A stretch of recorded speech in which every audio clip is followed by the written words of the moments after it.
그 강의임에도 불구하고 하나님의 말씀을 들으시기 위해서 오신 여러분들을 환영합니다. 어제는 겨자씨의 비유에 대한 말씀을 전해드렸는데요. 오늘은 누룩의 비유를 함께 살펴보도록 하겠습니다. 마태복음 13장 3절의 말씀입니다. 함께 읽어보도록 하겠습니다. 시작. 또 비유로 말씀하시되 천국은 마치 여자가 가루 서말 속에 갖다 넣어 전부 부풀게 한 누룩과 같으니라. 누룩은 보통 빵을 만들기 위하여 쓰여집니다. 이것을 이제 이스트라고도 하죠. 밀가루에 섞인 다음에 가루가 되면서 거기에서 이산화탄소가 발생되면서 이렇게 부풀어지고 또 그것을 인해 빵이 이렇게 촉촉하고 푹신푹신하게 되는 것을 확인할 수 있습니다. 여기 보면은 이 사진을 발효시키기 전에 빵의 모습이고 2시간 지났을 때 이 모습이 바로 이 빵 반죽입니다. 밀가루 600g에 6g의 누룩만 넣었는데도 이렇게 부푸는 것을 확인할 수 있습니다. 1%의 누룩이 이만큼 영향력이 있다는 것을 보여주고 있는 것입니다. 성경에서 누룩을 상징하는 것들이 있는데요. 누룩도 성경에서 자주 등장하는 소재 중에 하나입니다. 첫 번째로 이것은 죄를 상징합니다. 적은 양의 이스트가 엄청난 양의 밀가루 전분에 투입하여서 부풀게 한 것처럼 죄도 인간의 마음에 들어오게 되면 그것을 인하여 온 영향이 죄로 물들게 된다는 것입니다. 적은 누룩이 온 덩어리에 퍼지는 것을 알지 못하느냐. 그래서 이스라엘 백성들이 6월절 다음 날부터 7일 동안에는 누룩이 들어있지 않는 떡, 즉 이 무교병을 먹었습니다. 너희는 7일 동안 무교병을 먹을지니 그 첫날에 누룩을 너희 집에서 제하라. 무릇 첫날부터 7일까지 유교병을 먹는 자는 이스라엘에서 끊어주리라. 이 조자는 이제 삭히다, 발효시키다라는 뜻이고요. 그리고 병은 떡병자입니다. 다시 말해서 이 발효되지 않는 떡을 이야기합니다. 물론 그때 당시에 그 지역 사람들은 빵이었죠. 빵은 이제 우리말로 번역을 하면서 떡이라고 하겠지만 그 사람들은 이제 밀가루로 만든 빵을 먹었습니다. 죄는 굉장히 무서운 것입니다. 그런데 사람들은 보통 눈에 보이지 않는 죄를 크게 대수롭게 생각하지 않습니다. 인간의 눈으로는 작아 보일지라도 그 죄의 영향력은 어마어마한 것입니다. 사람의 눈에는 아무리 사소하게 보이는 악행이라도 하나님의 안목으로는 작은 죄가 아니다. 아무리 작아 보이는 그 죄일지라도 그것을 인하여서 그 영향이 굉장히 커지기 때문에 이렇게 이야기를 하고 있는 것입니다. 감기는 바이러스 감염으로 인하여 걸린다고 잘 알려져 있습니다. 이 바이러스라는 것이 굉장히 작습니다. 이 바이러스의 크기가 보통 0.05에서 0.1 마이크로미터라고. 이 크기는 0.0001mm예요. 사진에서 보이시는 것처럼 이 동물 세포가 10 마이크로미터인데 박테리아가 1 마이크로미터고 바이러스가 0.1 마이크로미터라고. 굉장히 작은 것이 바로 이 바이러스라는 것입니다. 그러나 이 작은 바이러스로 인하여서 감기에 걸리게 되면 어떻게 되나요? 기침 나고 열 나고 콧물 나고 심하면은 폐렴으로까지 이렇게 더 발전되기도 하고 합니다. 굉장히 고통스러운 삶을 며칠을 보내야 됩니다. 그리고 이제 심한 바이러스가 이제 걸리게 되면 큰일 나죠. 메르스 같은 우리나라를 발칵 뒤집어 놓았던 그런 거죠. 이렇게 아주 작은 박테리아가 우리의 건강에 아주 큰 위협을 주는 것입니다. 마찬가지로 누룩 또한 그와 같다는 것이죠.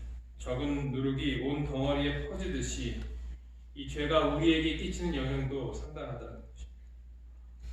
작은 죄라고 가벼이 보지 마시고 그 모든 누룩을 우리의 영혼 가운데서 제하여 버리시기를 간절히 바랍니다. 아멘.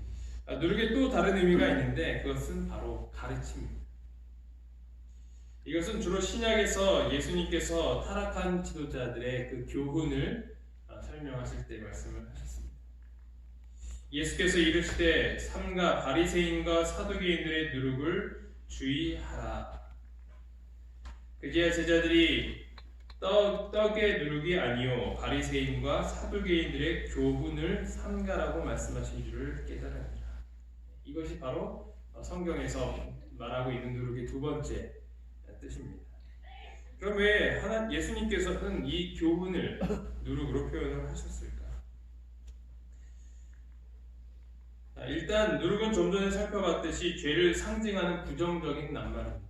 따라서 바리새인과 사두개인의 교훈을 누룩으로 표현하신 것은 그 영향력이 굉장히 부정적이기 때문에 이렇게 표현을 하신 것입니다.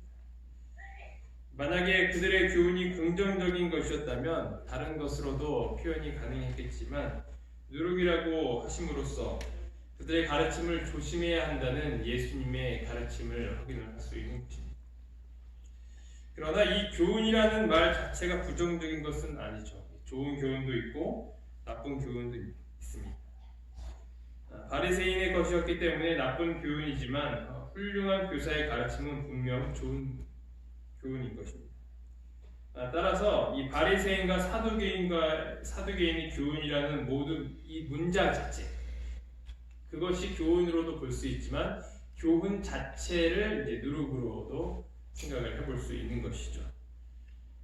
좀 더 쉽게 말하면 나쁜 누룩이 있고 좋은 누룩이 있다는 것입니다. 바리새인과 사두개인은 나쁜 교사였기 때문에 그들의 교훈은 나쁜 교훈, 즉 나쁜 누룩으로 표현하고 계신 것입니다.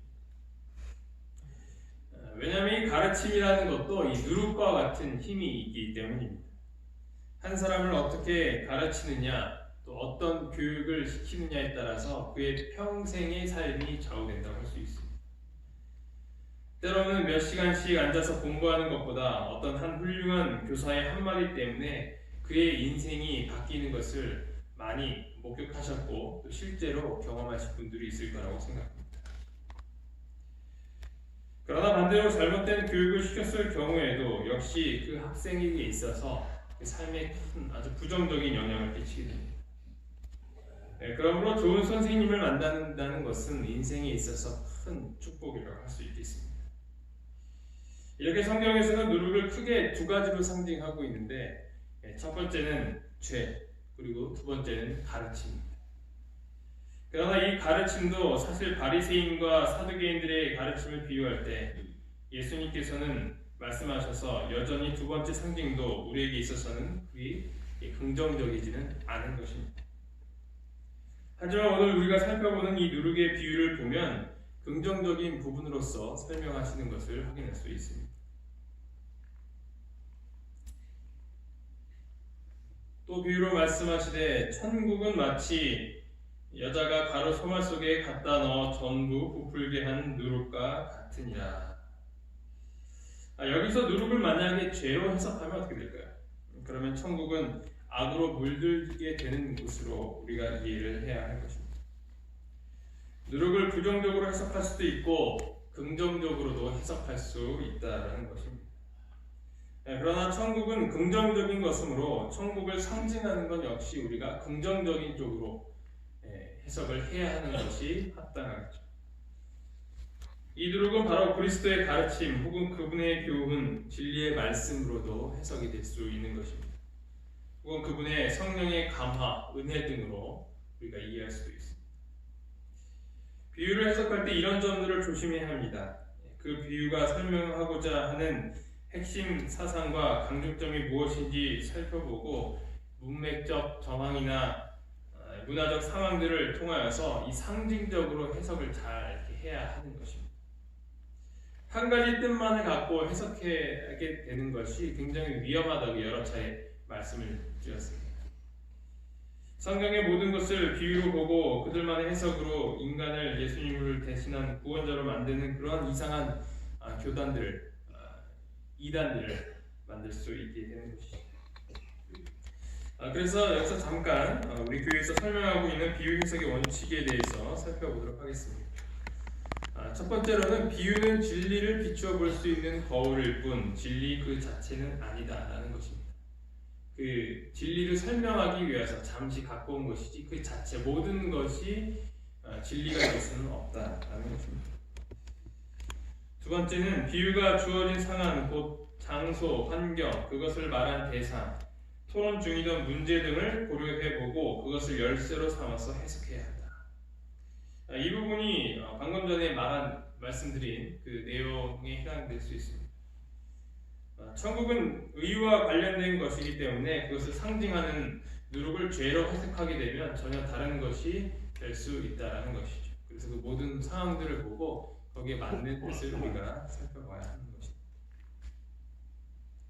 세 번째로는 그리스도가 친히 말한 비유에 대한 서론과 결론은 비유의 근본 취지를 분명하게 해준다. 근본 취지를 먼저 이해해야 우리가 올바른 해석을 할 수 있게 되는 것입니다. 네 번째로 모든 비유는 근본적으로 영적 진리의 어떤 국면을 예증하는 것이다. 따라서 어떤 비유의 세부 사항은 그 비유가 강조하는 진리의 독특한 면을 보다 선명하게 부각시키는 데 기여할 때에만 의미가 있는 것이다. 이 누룩의 비유와 비슷한 비유가 무엇입니까? 지난번에 다룬 내용이죠. 천국의 비유, 겨자씨의 비유입니다. 작은 것이 크게 된다, 또 부풀어 오르게 된다라는 면에서 비슷해 보이지만 그 강조점은 분명히 다른 것입니다. 겨자씨는 그 자체가 커집니다. 그 자체가 커지고 그것이 자라나게 되지만 누룩은 그 누룩이 커지는 것이 아니라 그 가루를 부풀게 하는 것이죠. 그 점에서 분명한 차이점이 있고 강조점이 다른 것을 우리가 확인할 수 있습니다. 영적인 면에서 비유의 의미를 이해할 수 있으려면 1차적으로 그 비유에 묘사된 상황을 분명하게 파악하는 일이 필요하다. 동양적 관습과 생각 그리고 표현 방법 등 그들 특유의 표현법을 아는 일이 필요하다는 말이다. 말하자면 비유란 말로써 생생한 그림을 그려보고 난 연후에야 이해할 수